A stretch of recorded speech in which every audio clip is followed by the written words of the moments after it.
Saya perintahkan Kapolri dan Jaksa Agung usut, tindak.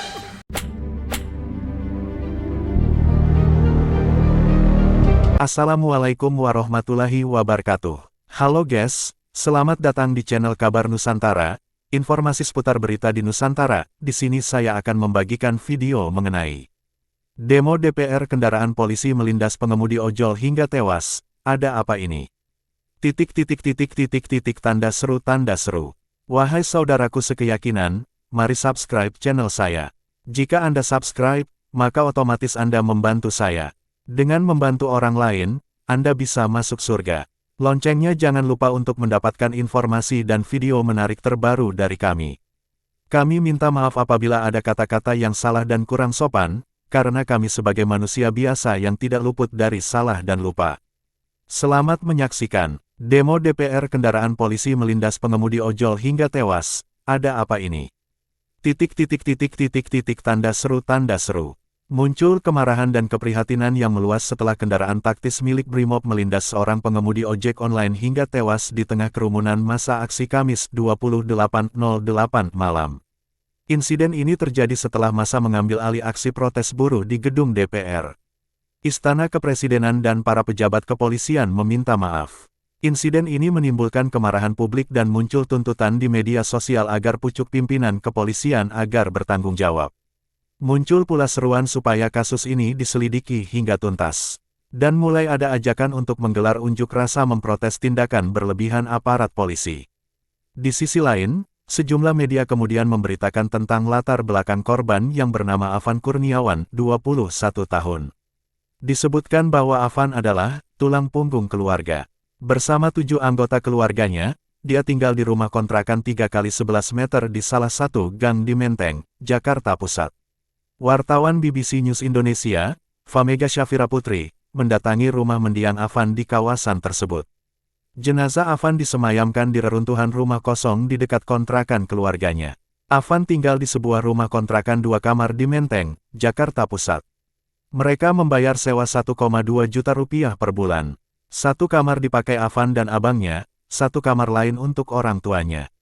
Ibu Afan, Herlina, menangis di sisi jenazah anaknya.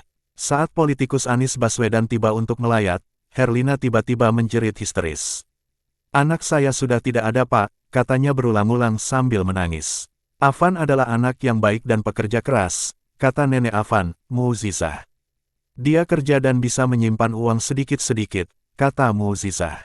Dia terakhir kali bertemu Afan saat pria itu mengantarkan beras ke rumahnya di Jatipulo.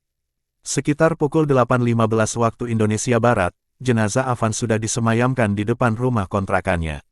Rencananya sekitar pukul 9.30 waktu Indonesia Barat akan dimakamkan di pemakaman Karet Bifak.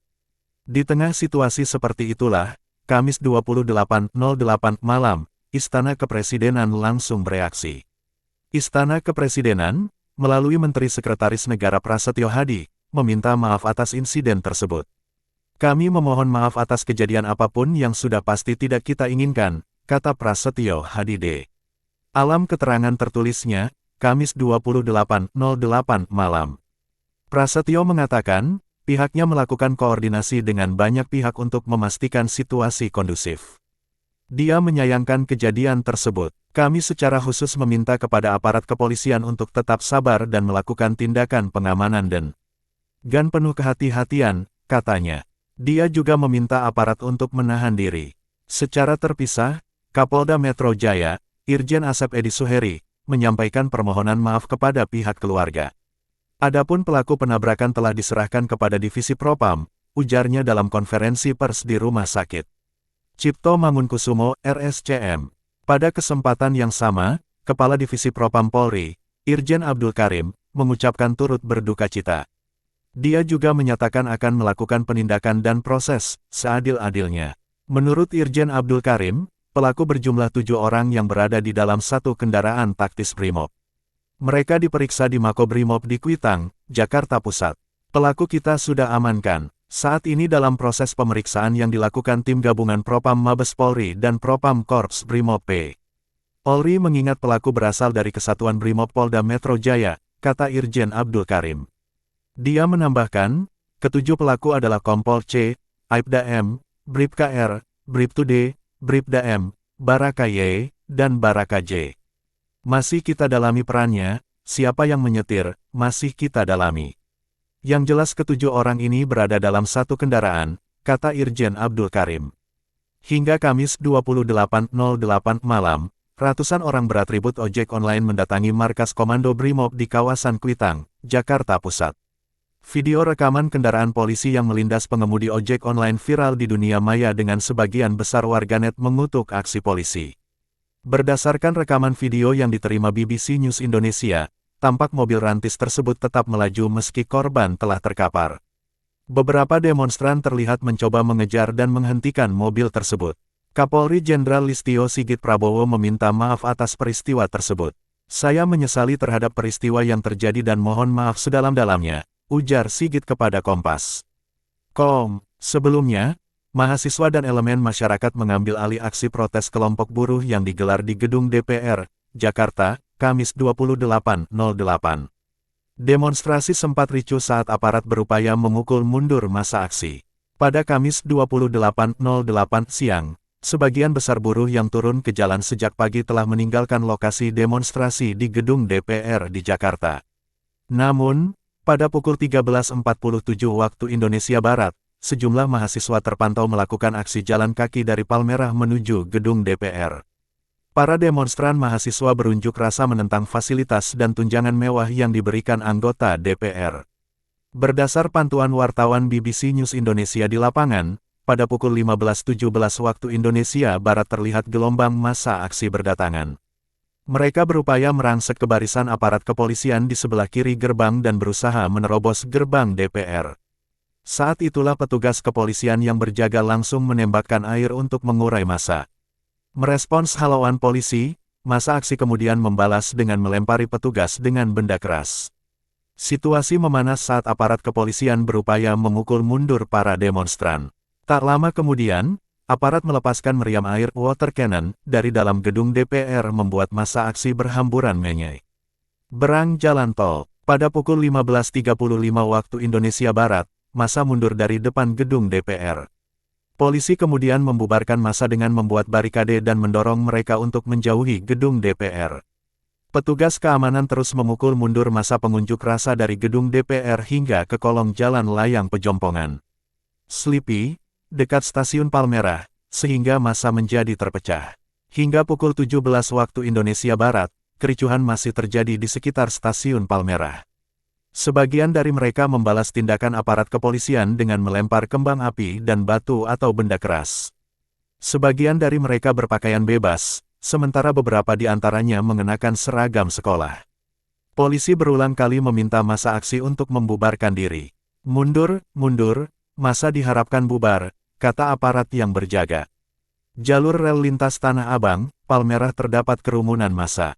Untuk sementara, perjalanan komuter lain Rangkas Bitung dari stasiun Tanah Abang dihentikan, kata VP Corporate Secretary Kai Komuter, Joni Martinus, seperti dikutip dari kantor berita Antara. Demo buruh serentak di Jakarta dan berbagai kota. Sebelumnya, unjuk rasa ribuan buruh digelar serentak di Jakarta dan berbagai kota besar lainnya, Kamis 28.08. Salah seorang pimpinan organisasi buruh mengatakan ada 6 tuntutan, antara lain, kenaikan upah minimum, menolak PHK, serta penghapusan sistem outsourcing. Dalam demo kali ini mereka juga mendesak DPR agar segera mengesahkan RUU Ketenagakerjaan. Kaum buruh juga menuntut pengesahan RUU Perampasan Aset dan revisi Undang-Undang Pemilu. Seperti dilaporkan wartawan BBC News Indonesia Silvano Hajid dan Anindita Pradana Gunita, ratusan buruh mulai berkumpul di depan gedung TVRI, sejak pukul 9.30 waktu Indonesia Barat. Mereka melanjutkan aksi jalan kaki menuju depan gedung DPR, kata Silvano, untuk bergabung bersama sejumlah peserta aksi lainnya. Dari Kota Medan, wartawan Nanda Fahriza Batubara yang melaporkan untuk BBC News Indonesia, mengatakan kelompok buruh mulai bergerak ke gedung DPRD. Di Bandung, seperti dilaporkan wartawan Yuli Saputra, demo buruh akan digelar siang ini.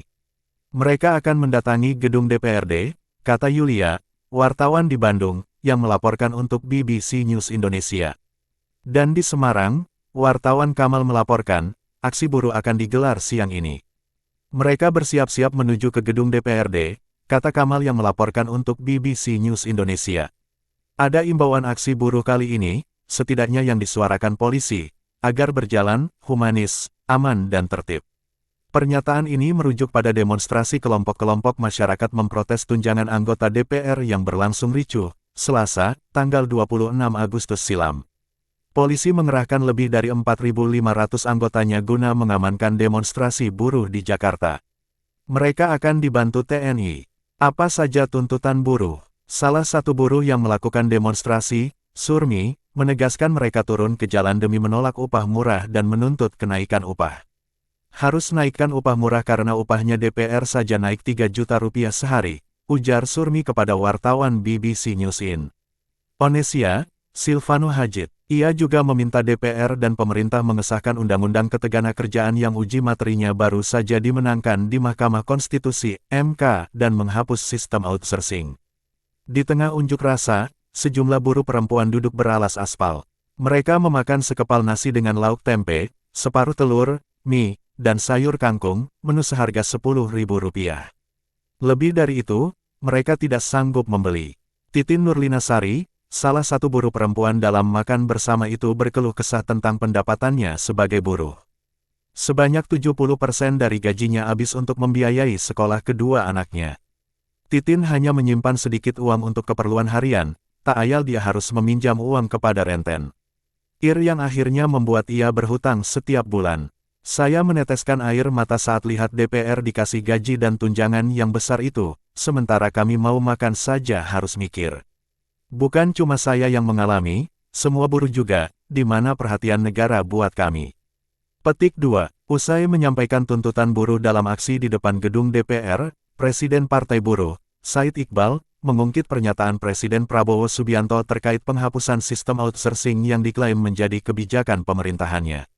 Presiden Prabowo Subianto pada perayaan May Day, tanggal 1 Mei lalu, menyampaikan bahwa penghapusan outsourcing adalah kebijakan pemerintahannya.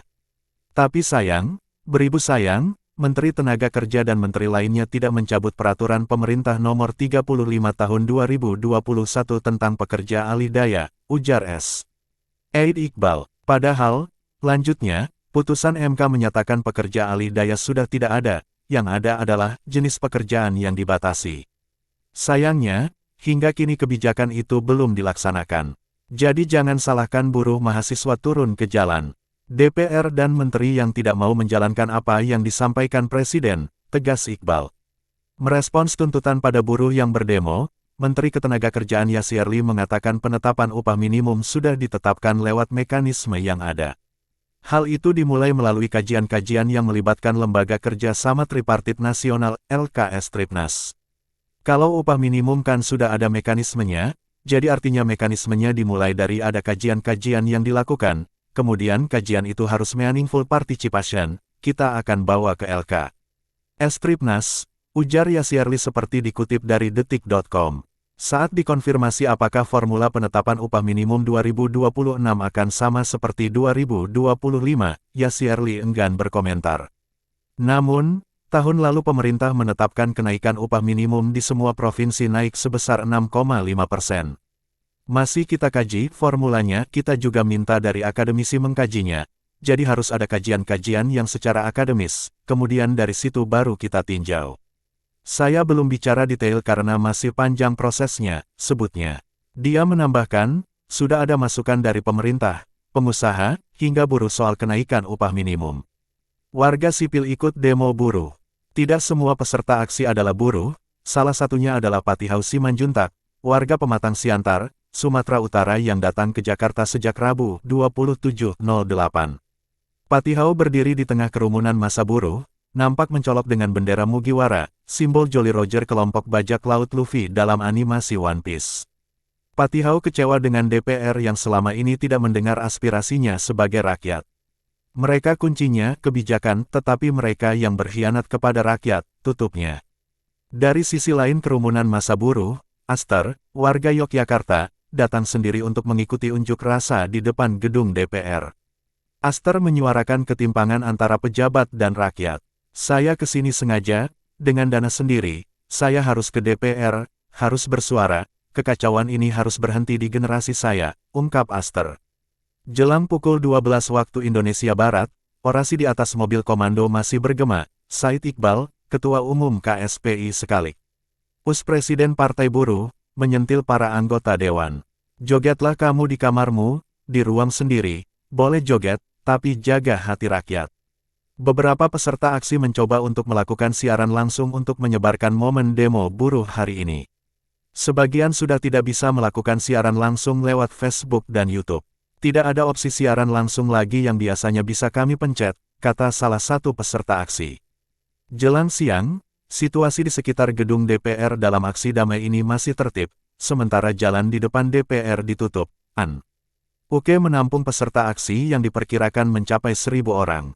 Bagaimana demonstrasi buruh di daerah lain?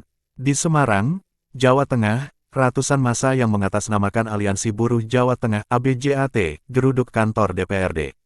Mereka menyuarakan soal penghapusan outsourcing hingga mengkritisi tunjangan gaji DPR yang sehari setara warga Jateng bekerja sebulan.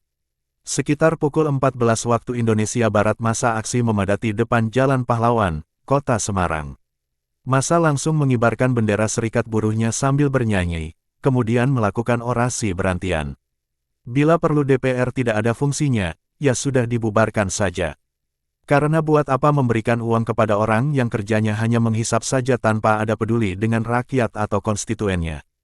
Tegas koordinator aksi dari FSPIP Jateng, Karmanto, kepada wartawan Kamal yang melaporkan untuk BBC News Indonesia. Ia juga menyebutkan bahwa sejauh ini DPR tidak pernah memberikan keberpihakan kepada buruh, terbukti dengan aturan outsourcing yang hari ini mencekik buruh. Tidak ada sama sekali keberpihakan DPR kepada buruh. Jadi kami berjuang melawan eksekutif dalam penetapan upah setiap tahun harus tutun ke jalan, harus memaksa kenaikan upah, akunya.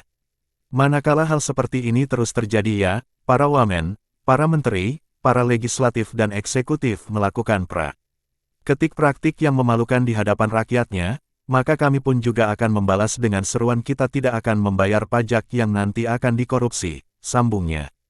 Dalam aksi yang dijaga ketat 977 anggota polisi dan beberapa TNI tersebut, akhirnya membubarkan diri sekitar pukul 16 waktu Indonesia Barat.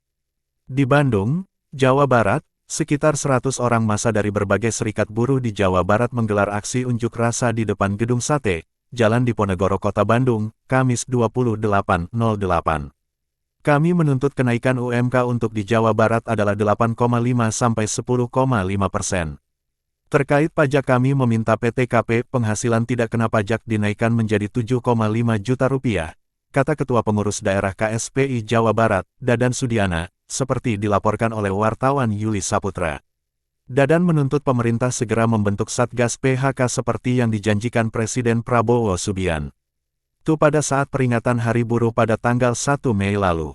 Satgas PHK ini dibutuhkan untuk mencegah terjadinya gelombang PHK semakin besar lagi, ujar Dadan. Berdasarkan data Litbang Partai Buruh, Dadan menyebutkan, sebanyak 79.000 anggota serikat buruh yang dipecat. Itu data dari BPJS Tenaga Kerja berdasarkan buruh yang menarik JHT. Itu kan banyak juga buruh yang tidak punya JHT dan berserikat yang di PHK, katanya. Menurut Dadan, kondisi ini ironis ketika anggota DPR RI malah mendapat kenaikan gaji dan tunjangan. Buruh sangat kecewa dengan pernyataan DPR RI tentang kenaikan tunjangan dan lain-lain di tengah penderitaan rakyat kaum buruh yang sekarang sangat kesulitan, banyak PHK.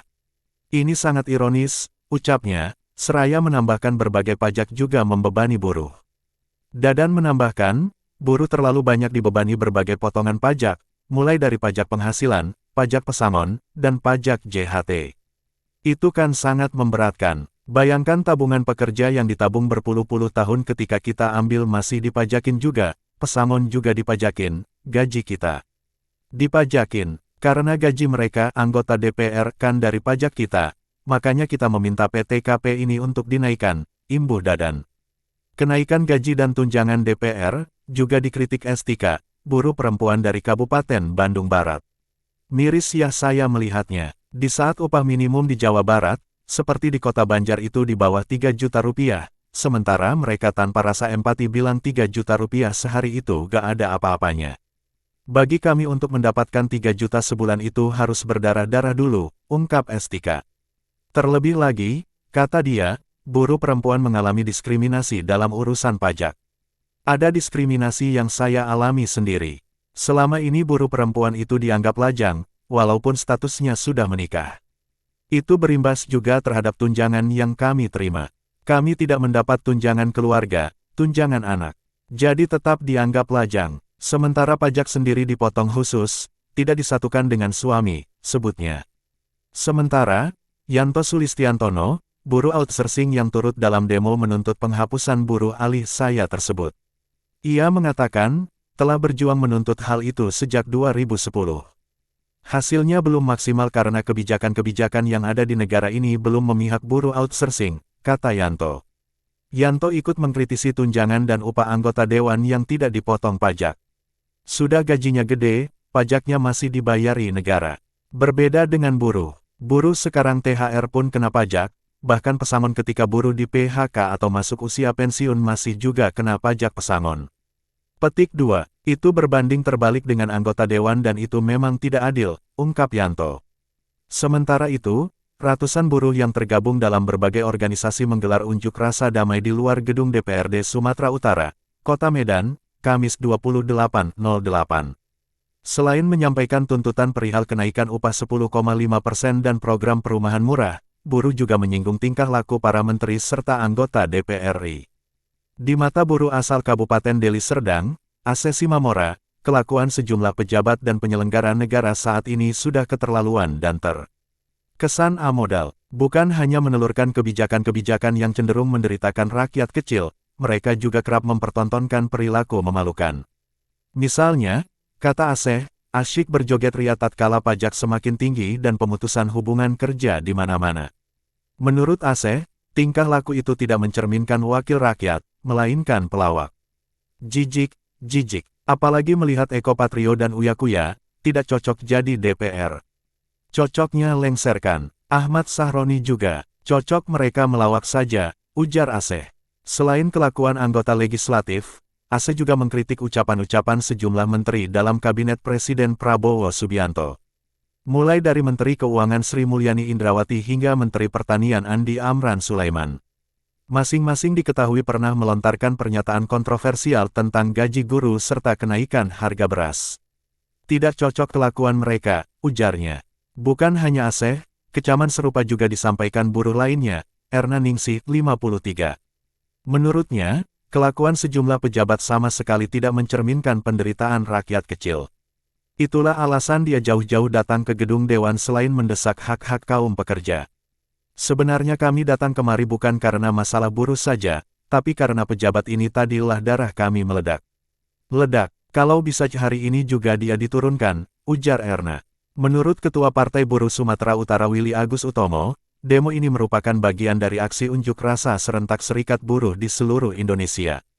Selain tuntutan nasional seperti penghapusan sistem kerja outsourcing, mereka juga mendesak pemerintah daerah agar menaikkan upah minimum provinsi dan upah minimum kabupaten kota tahun 2026 sebesar 10,5% serta merealisasikan program perumahan murah dan layak huni bagi buruh di Sumatera Utara.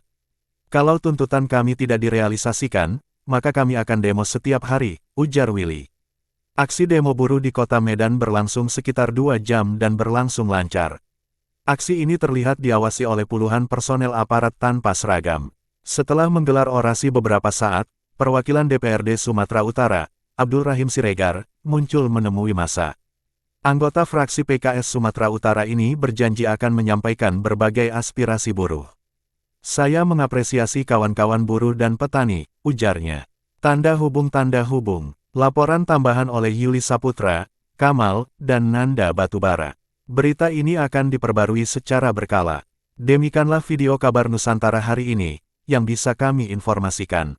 Saksikan terus video-video terbaru dari kami. Jangan lupa subscribe sekarang juga. Kalau ada pertanyaan silakan komen di bawah dan jangan lupa subscribe channel ini dan bagikan ke teman-temanmu. Salam Nusantara. Wassalamualaikum warahmatullahi wabarakatuh.